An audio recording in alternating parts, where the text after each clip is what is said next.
আসসালামু আলাইকুম ভিউয়ার, সবাই কেমন আছেন? আশা করি সবাই ভালো আছেন। তো আজকে আপনাদের সাথে কথা বলবো যারা ইকামা এক্সপায়ার এক্সিট নিয়ে দেশে যেতে চাচ্ছেন তাদের জন্য বড় ধরনের একটা দুঃসংবাদ। কারণ বর্তমানে সৌদি আরবে ইকামা এক্সপায়ার এক্সিটের বর্তমানে কোনো কাজ হচ্ছে না। তো যারা আপনারা চাচ্ছেন ইকামা এক্সপায়ার এক্সিট নিয়ে আবার পুনরায় দেশে যে নতুন করে নতুন ভিসায় সৌদি আরবে আসবেন, আপাতত আপনাদের জন্য আমার কাছে একটাই উপদেশ আছে, সেটা হচ্ছে আপনারা অপেক্ষা করুন। কারণ বর্তমানে ইকামা এক্সপায়ারের কাজগুলো চলছে না। তো আপনারা চাইলেও বর্তমানে স্বাভাবিক নিয়মে ইকামা এক্সপায়ার এক্সিট নিতে পারবেন না। তো আপনাদের করণীয় হচ্ছে আপাতত ধৈর্য সহকারে কিছুদিন ওয়েট করে আপনারা নিউজের অপেক্ষায় থাকুন। যখন আবার কাজ শুরু হবে আমি নেক্সট ভিডিওর মাধ্যমে আপনাদেরকে জানিয়ে দেব। তো আপনারা আমার সাথেই থাকুন।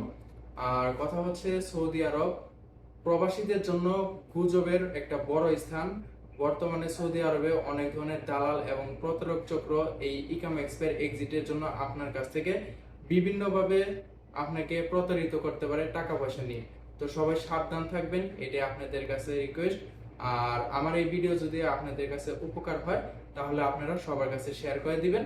আর সবাই সুস্থ থাকবেন, ভালো থাকবেন। আল্লাহ হাফেজ।